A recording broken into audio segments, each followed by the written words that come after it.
welcome to the Jewish Policy Center webinar. I am Shoshana Bryan, Senior Director of the JPC and your host. Regular listeners know that I try to end programs on an optimistic note. Today, your optimistic note comes early.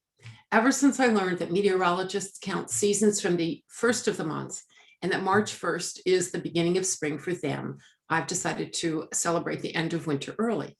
Welcome to spring. And that's our optimistic note. The rest of the program, I think, will be a little bit more, we have a very large audience today, and I know that many of you are here because you have read and heard today's guest, Professor Max Abrahms. Before we get to Max, here is your JPC commercial. We were established in 1985 as a 501c3 organization, providing analysis of both foreign and domestic policies. You can find us on our website, jewishpolicycenter.org. There you can read our insight articles, our magazine In Focus, our blog In Context, as well as the Alliance Tracker and Frontline Defense blogs. There's a lot of good information. Please go to our website, jewishpolicycenter.org. We support a strong American defense capability, U.S.-Israel security cooperation, and missile defense. We support the legitimacy and security of Israel against anyone who would deny them.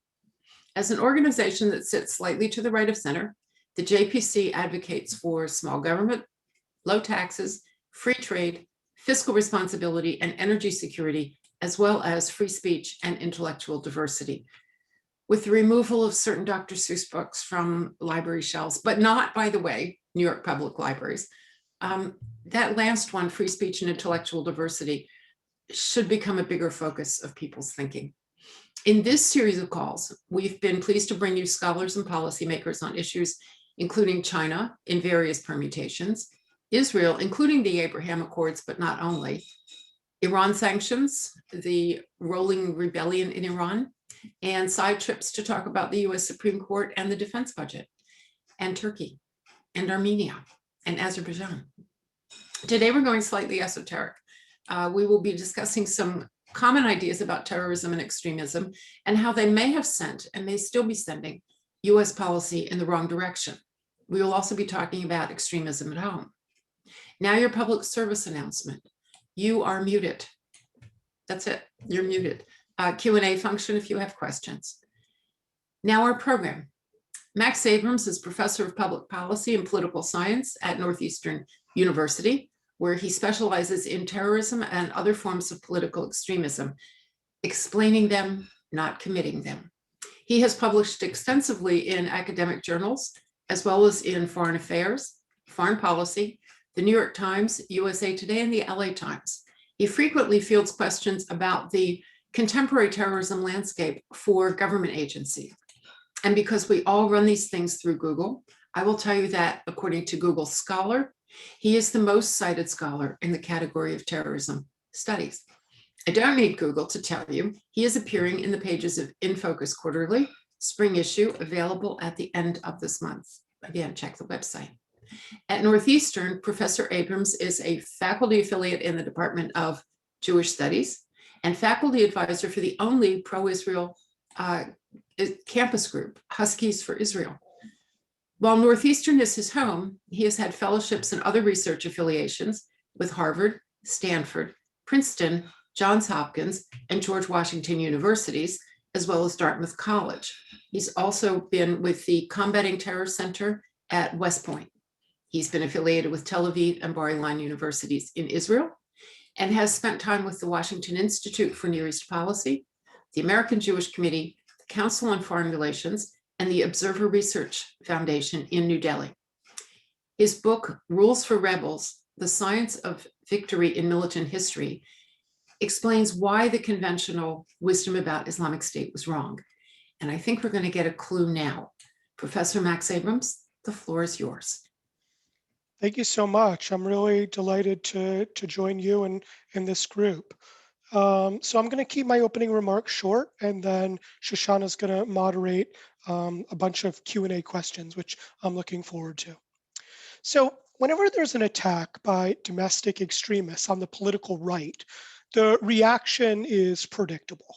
Government officials, academics, terrorism pundits in the media, they call for what I call the post-9/11 treatment to be applied to the far right, just as we did to Al-Qaeda.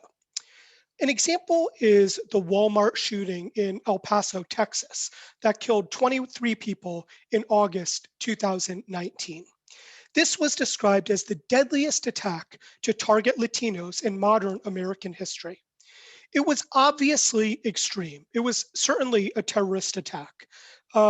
But I would argue that the response to it was also extreme in its own way. The Stanford political science professor, Mike McFall, he recommended after the El Paso attack for America to, quote, start the war on terrorism at home. Washington Post columnist Ann Applebaum, she recommended that our government employ, quote, a similar response to domestic white supremacist terrorism, just as we did for foreign jihadi terrorism.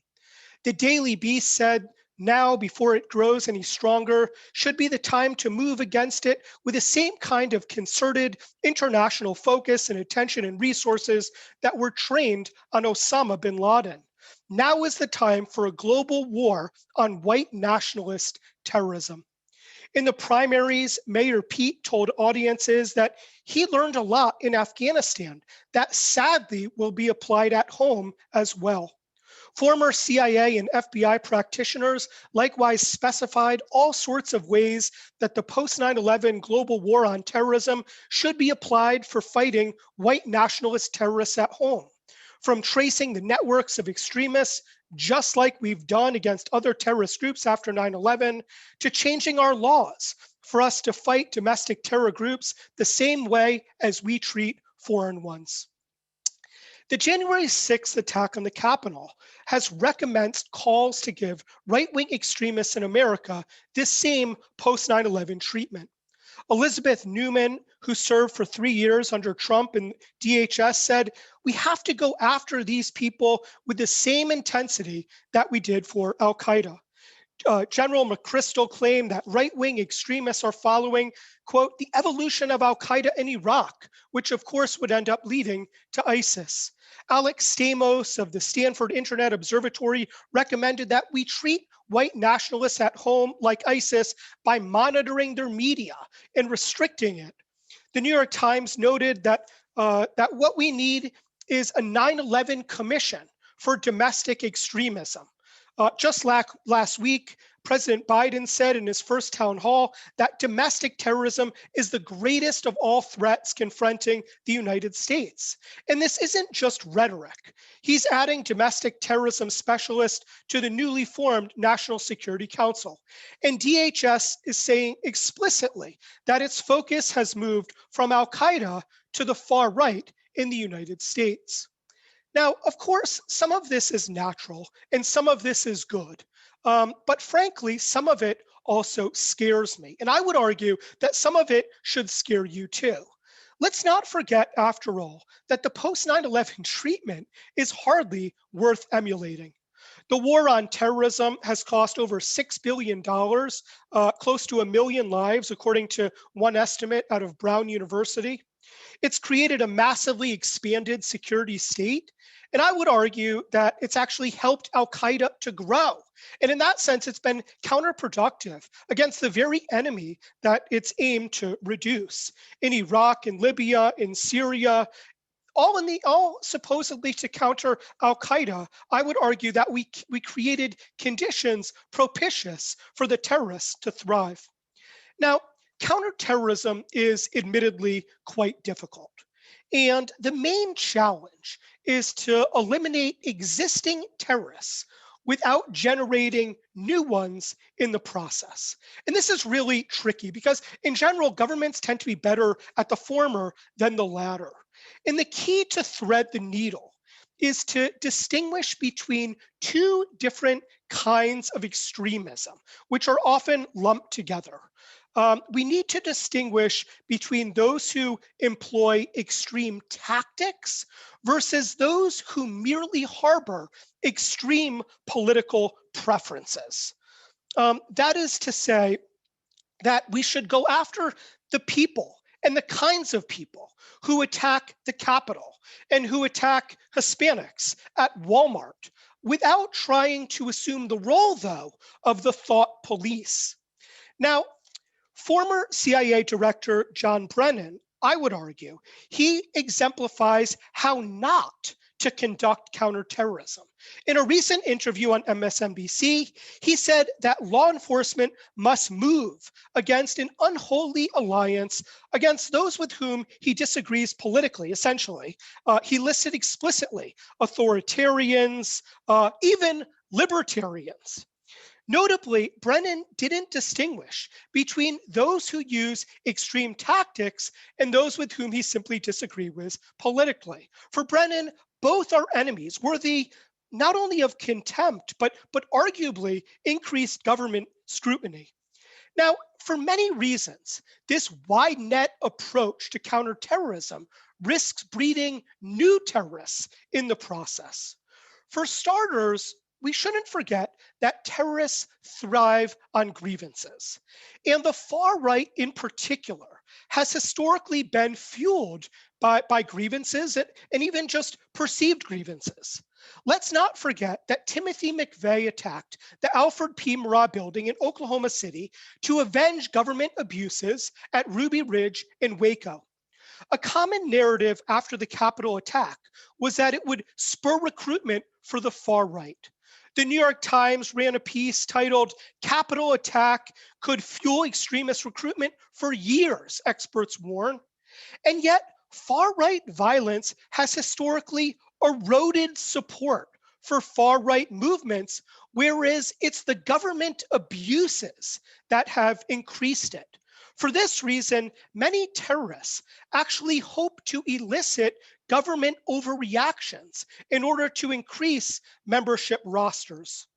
As some scholarship suggests, such overreactions actually give people an incentive to become terrorists, not only by creating new and fresh grievances, but also by reducing the relative risks of turning to violence.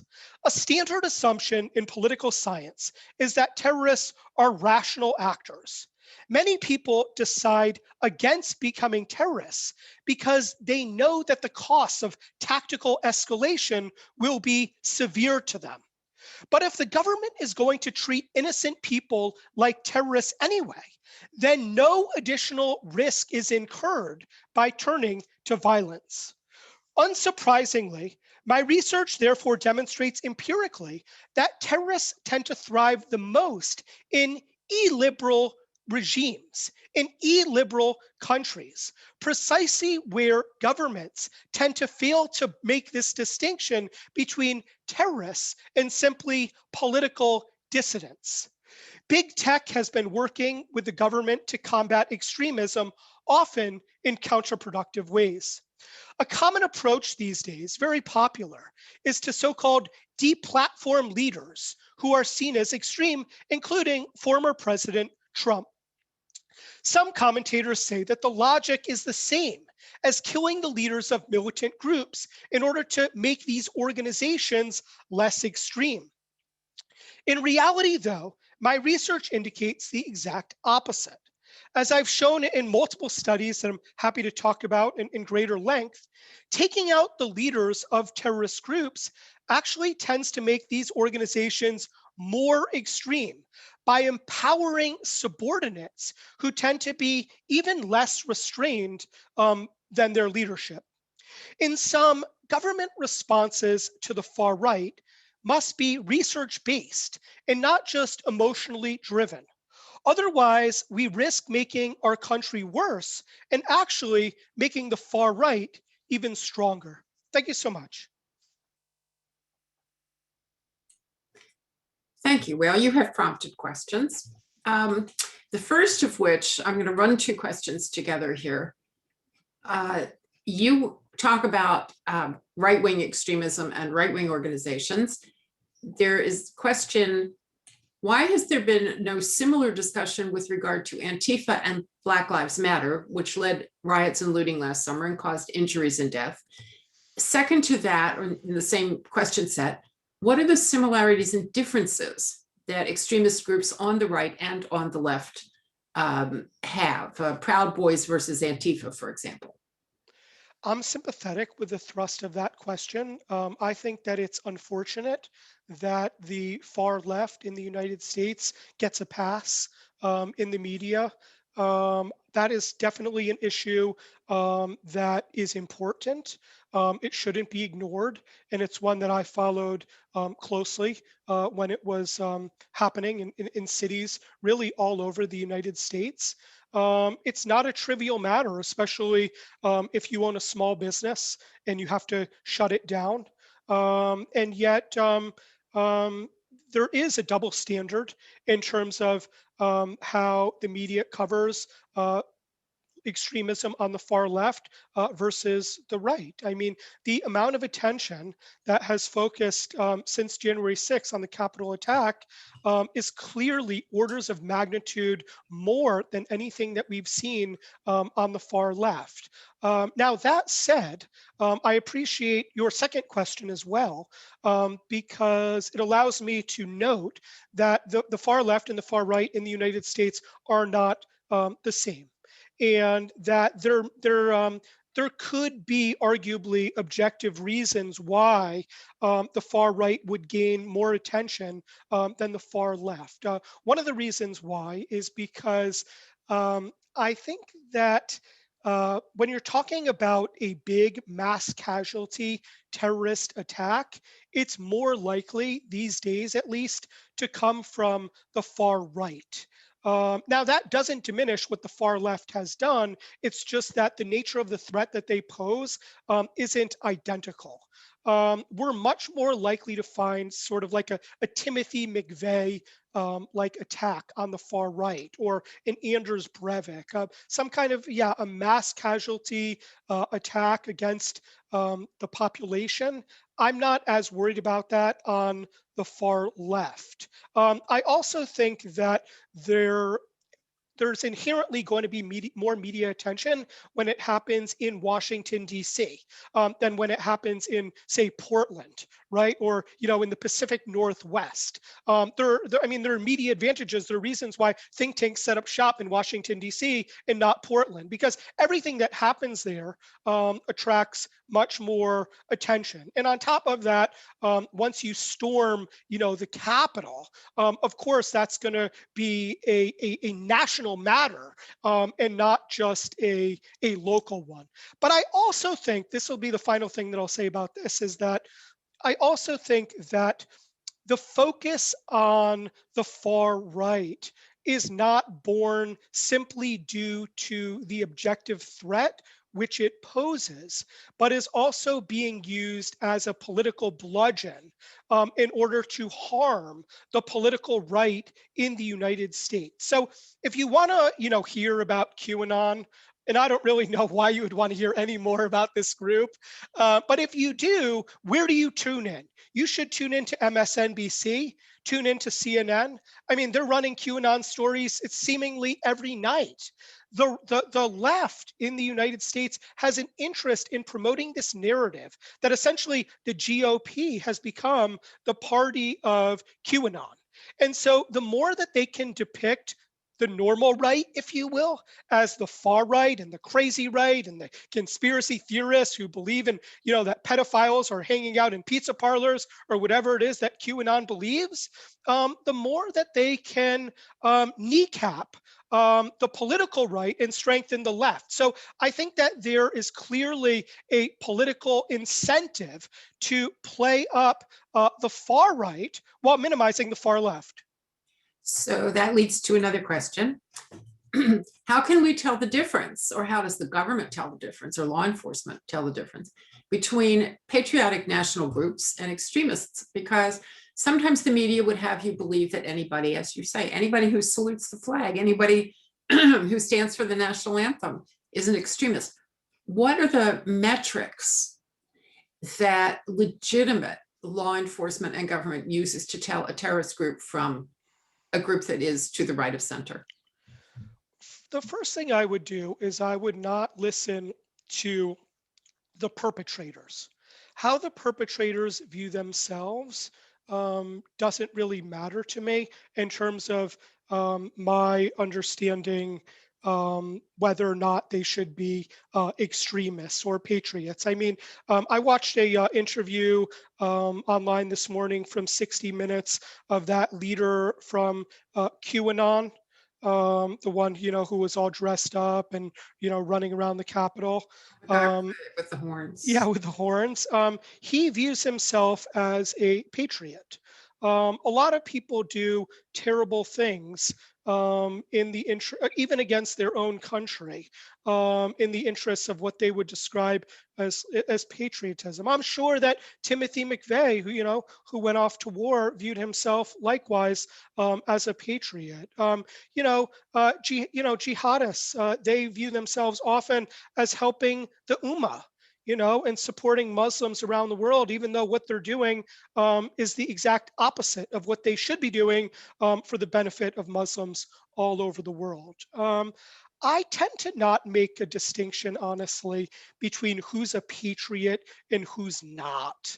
And I would also hope for the government not to try to make that distinction.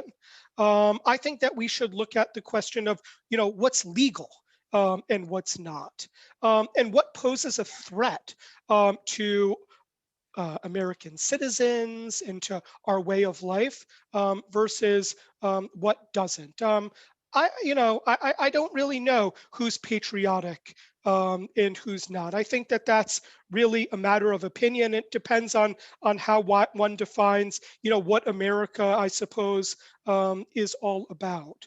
But in terms of extremism, I do think, and I mentioned this briefly in my opening remarks, that the real key is to distinguish between those who may hold extreme political preferences and those who basically are tactically extreme.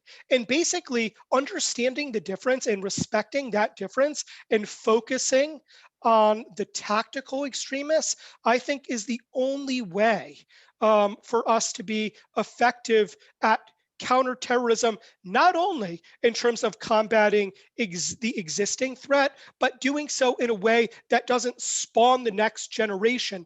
Because if we start going after, people that we just view as extreme, even those who aren't violent, guess what? We're going to incentivize some of those people to turn to violence, and we're going to have an even bigger terrorism problem down the road. Could you say something about restrictions on free speech? Because a lot of this goes through the internet, and American authorities are looking at it and they're worried about who's doing what and who's saying what. Are you concerned that there could be a crackdown on free speech as opposed to actual violent events that require law enforcement and imprisonment and whatever else? Oh, there already is a crackdown on free speech. I think that, for example, on Twitter, and somebody could try this out, they could do a little experiment. I like my Twitter account too much to do this, but I think that if somebody were to state the incorrect position that Trump actually won the election, that person would be at risk of being deplatformed. Now, I have no sympathy for that position. From election night, it was clear to me that Biden was the winner. But I'm not sure that believing that Trump, lost unfairly should be grounds to silence people. That scares me. Again, there are all sorts of people basically removed in all sorts of ways from public discourse, whether it's from Twitter or canceled in other communities for expressing unpopular views, which tend to be on the political right. And so restrictions on free speech are not random. They tend to be disproportionately directed against those on the right.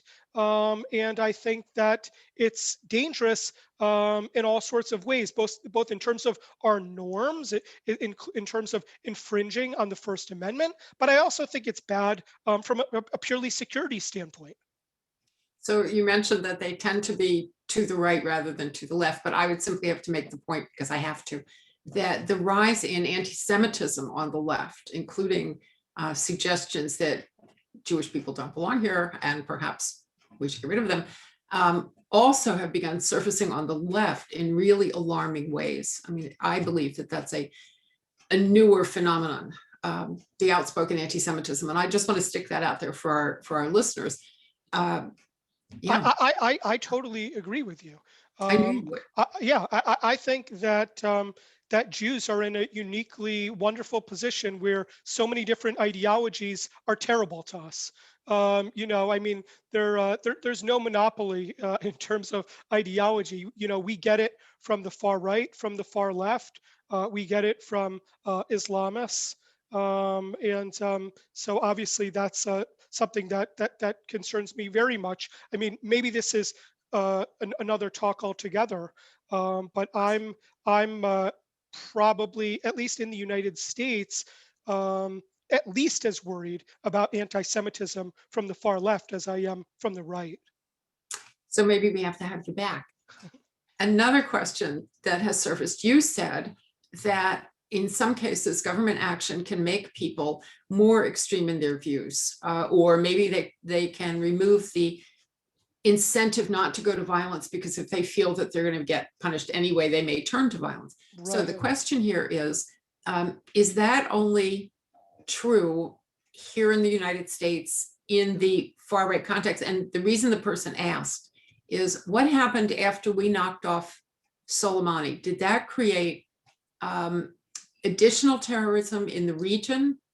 What did it do for us? Because those guys were pretty extreme even before we took him out. So the question really is about whether Middle Eastern terrorism, specifically the IRGC, specifically Iran, could become more extreme without Soleimani anyway. Right. So I have research where I look at a sample of militant groups. For example, like the Taliban, for example. And what I show is that when we take out the leader of those groups, somewhat paradoxically, it doesn't actually tend to make those groups more moderate, but rather extreme in the sense that in the 6 weeks after an operationally successful leadership decapitation strike, where we take out the leader, the odds of that group committing terrorism by attacking civilian targets rises. And so I think that we need to be cautious about leadership decapitation. That doesn't mean that I oppose it categorically. There are certain times when I think that we should take a shot if we have it. An example would be Baghdadi, the leader of ISIS. Baghdadi was a good person to take out because ISIS couldn't become any more extreme. I mean, he was already favoring maximum levels of carnage. So it's not as if there's a risk that when you take it out, all of a sudden ISIS is going to become more unrestrained, right? But we do need to think carefully when a group is not maximizing its violence, basically when it has more capability than the violence that it's actually producing because it's intentionally keeping it at bay. We need to think twice about whether we want to take out the leader, because there's always a risk that that leader could be replaced by a subordinate who is not going to exercise as much tactical restraint. The IRGC is a weird situation, though, slightly different than other militant groups like the Taliban, and that's because there's so much state involvement. It's really a debate as to whether the IRGC should be understood mainly from the prism of militant groups or as basically an organ of Tehran, right? And so I think that because of the super close proximity between the militant groups under the IRGC and Iran's command, that the government was able to maintain a higher level of control over these groups, whatever you want to call them, terrorist groups, militia groups, and so I think that there has been some effort by Tehran to not allow the IRGC to become totally unrestrained like ISIS, like Nasrallah, for example, in Lebanon, the leader of Hezbollah. He is not using every little bit of violence that he can. He's thinking strategically, and he's encouraged by Tehran to basically be strategic and somewhat selective in its use of violence. So the IRGC, I don't actually think has changed all that much since the Soleimani killing. I would say that the nature of its violence seems relatively constant. You still see Iraqi militia, for example, firing at American targets. Almost identical. The same target selection, pretty much the same amounts of violence. Now, some people might argue that there was a deterrent effect, but I'm not convinced on that. Okay, so we had two people ask the question, what should we be doing? What should our government be doing? We don't want to go the direction of a war on terror. And somebody asked if that war on terror would include drone strikes against American citizens. Yeah, I would hope not. But if we're not going to drone people, and we're going to be limited in shutting down certain kinds of sites because they shutting them down would violate the First Amendment, what should we be doing? Waiting until someone acts on their violent impulse? In a way, I think that we're going in the absolutely wrong direction, to be honest, because it seems to me that that America is becoming less tolerant of different political views, and I think that we need to become actually more tolerant. I think that this perception that America is politically intolerant is really gaslighting a lot of people on the far right, and it's making them more likely to become extreme. And so I do take your point, though. I mean, if we are politically accepting, even when people have politically bizarre, even unacceptable, even scary views, and we just wait until they pull the trigger, then that's clearly too late. So yes, that is a real concern. There is no easy way to do this. I don't want to suggest that we're going to have an easy time here. But I think that if we go after political extremists, we know from the moment that we do that it's already problematic. I think that we do need to exercise more patience. Of course, we don't need to be so patient as to wait for there to be an attack. The law enforcement needs to be actively looking for signs of violence. And often that could look like a logistical plan, for example. Right? Like not just harboring a view, but actually going to a particular site, actually acquiring weapons, intentionally associating with other people who are known on the radar as violent offenders or potentially violent offenders. But that's very different. Basically, a social network analysis approach that traces relations between people not on the basis of their political views, but in terms of how likely it seems they are to use violence on behalf of them. That's the kind of work that I think that we should be doing. I also think that it's not crazy to harden some targets.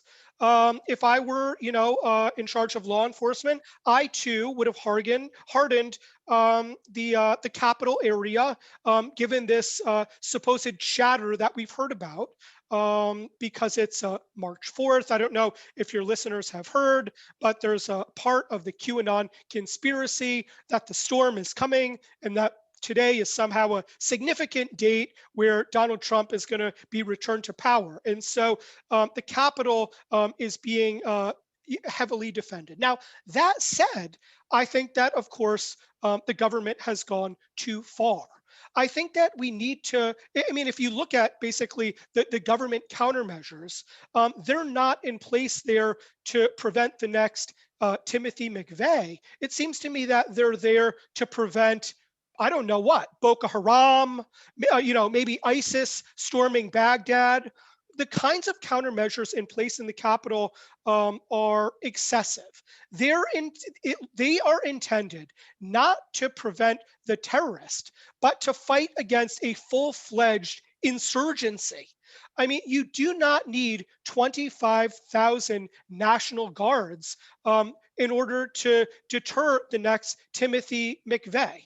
And the fact of the matter is that we don't have that kind of terrorism problem in the United States. Now, some people say to me, well, how can you be so sure? How do you know that there aren't tens of thousands of, insurgents waiting in the wings? And the reason why I'm pretty confident on this is because consider how easy it is to commit a terrorist attack. The media talks about terrorism as if it's difficult. They talk about the sophistication of terrorist attacks. They often talk about terrorists as terrorist masterminds. But the reality is that terrorism, especially if you define it as non-state actors harming civilian targets, is extraordinarily easy to commit.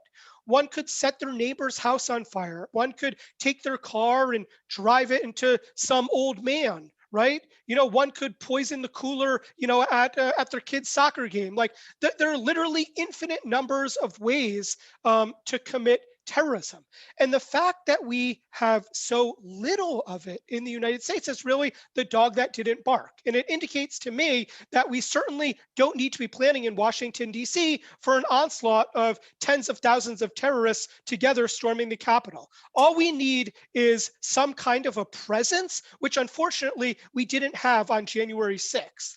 And right now, to a large extent, what the government is doing is trying to show that it's on the ball, and another January 6th like attack can't happen. And of course, it won't happen. So I'm here to tell you, in Washington, D.C. at 12:37, Mr. Trump is not the president. So far, halfway through the day, he hasn't made it. Is this, yeah. So then, is the National Guard deployment political theater? Is that just, and by the way, I have to say this, at the expense of a lot of young men and women who are not full-time military, who have other jobs and other lives. We have held them here for a very long time for political theater, it seems to me. And that's doesn't seem right. I totally agree with you. It's often said that terrorism is theater. That adage came about in the 1970s when it was basically believed that terrorists want a lot of people watching, but not a lot of people dead. And now people believe that terrorists want a lot of people watching and dead. But there's no question that counterterrorism is often theater. I mean, look at what happens at airports, for example. Right. Part of that, part of that is useful, but part of it also is to allay people's concerns, to make them feel better, and also to give the impression, even if it's false, that the government is on the ball. So yeah, I think that there's almost an effort since January 6th for commentators on terrorism to almost outbid each other in terms of proposing ever more extreme counterterrorism solutions. I mean, if you go more and more extreme on your counterterrorism solution, you're less likely to be criticized than essentially doing the opposite, right? Because then if there's an attack, you could always say, I told you so. So people are incentivized to propose more and more extreme views. Part of it also is sort of interpreted as demonstrating their bona fides when it comes to, national security concerns. So I think that that we do need some contrarian voices to ask whether perhaps we're overreacting. So as we try to make that distinction between doing right and doing too much and being political versus being security minded, let's look at the Europeans for a second. This question came from a listener. In Germany, they have banned the political party Alternative for Germany, which is the main opposition party to Mrs. Merkel's government in Germany. France has banned something called Generation Identity, which is a young people's group. Are they right? Should you? Now, these are organizations that are moving toward the government. These are parts of governments. They have a much broader political spectrum than we do, and they have lots of little parties. I don't think we're going to ban the Republican Party. I don't think. But do you see the possibility of banning organizations, perhaps organizations that support the Republican Party, in an effort to change the rhetoric? And I would hope that if you have the same rhetoric on the left, you would answer the same question to the left. But do you see any possibility? They've had lots of terrorism in Europe. As you point out, we've had relatively little for a very large country with 330 million people in it. Here, are they right? Or should we just tell them, cool it, guys? Yeah, I think that the US, of course, has a very different type of political system where we have a two-party system. And it's very different than when there's a multi-party system. One of the reasons why is because, when you have a two-party system, no one party is incentivized to become too extreme. You need to appeal to the median voter. So I think that our two-party system is useful for not allowing the most extreme to gain seats within the legislature. Now, that doesn't mean that it's foolproof. It's still possible, but it's much, much less likely to happen than when you have a whole bunch of different parties like in European countries. I think that because the two-party system basically has a moderating effect on any one party, that it's very unlikely that any party would be banned. It's much more likely in Europe for that to happen. And actually, the logic of it happening in Europe is greater because you are more likely to have a higher concentration of true extremists, right? Especially if the party gets narrower and narrower. I think, so I'm not categorically opposed to, in principle, to the banning of parties in Europe if those parties are basically so narrow and extreme and reprehensible that they pose a genuine threat to that country or minorities in it. I do think that it is not only likely, but expected that the direction that the US government will go is not sort of banning the Republican Party, but banning groups which are deemed as extreme, which overlap with the Republican Party in ways that they don't for the Democratic Party. And so we already are seeing this sort of move, at least in other countries where there's an expanded list of groups that are deemed as domestic terrorist groups.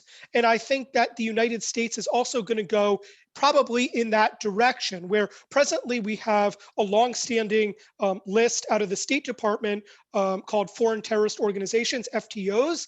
I would be surprised if we don't also increasingly have listed domestic terrorist groups. And again, I'm not categorically opposed to that sort of move, but it needs to be done in a very, very careful way that doesn't trammel on the First Amendment and really focuses narrowly on violent perpetrators. So violence being the key. Of course. Now, we're about to close, and I want to get in one more question. And as listeners know, and as I said earlier, I try to get a question which leaves us feeling a little bit uplifted, particularly in this case, because not a lot of what you said is uplifting. It's scary, it's important, it's necessary, but it doesn't make you feel good for the rest of the day.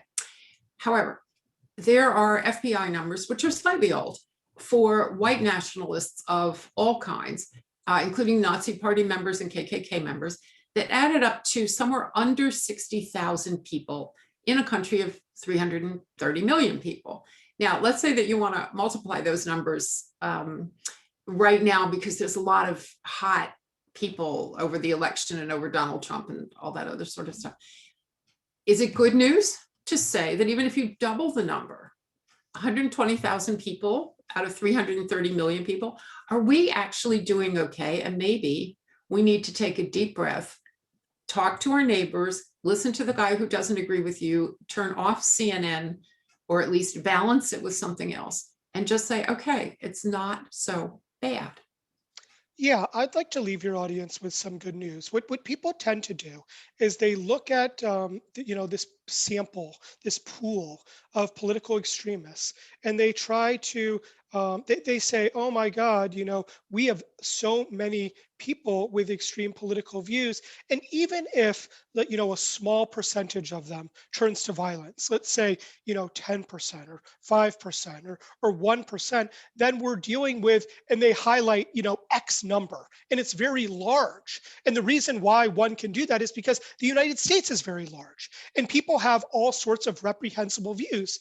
But the good news is that the portion of people who move from political extremism to tactical extremism, especially in liberal countries, and I mean like basically democratic countries as opposed to authoritarian countries, that percentage is much, much smaller than most people understand. It's way less than 1%. It could be 0.01%. And that's precisely why we have such little political violence in the United States. There's been so much focus on January 6th, and people are describing it as, another 9/11-like attack. But look at the number of people who were killed in a country as great in terms of the population size. The fact that that's the exception of the rule actually underscores how relatively safe this country is from a counterterrorism perspective, and I want us to keep it that way. That is a great line to end on. So to our listeners, thank you for being with us. Come back again. Our next speaker will be Jonathan Schanzer of the Foundation for Defense of Democracies. And most of you know who he is. You've heard him on this program before. To Max Abrahms, thank you. As I said, it's not a happy subject, but boy, I feel smarter. I feel like I understand more. And I think we should just take a deep breath here. And I really appreciate your being with us. Thank you. I enjoyed it. Thank you so much.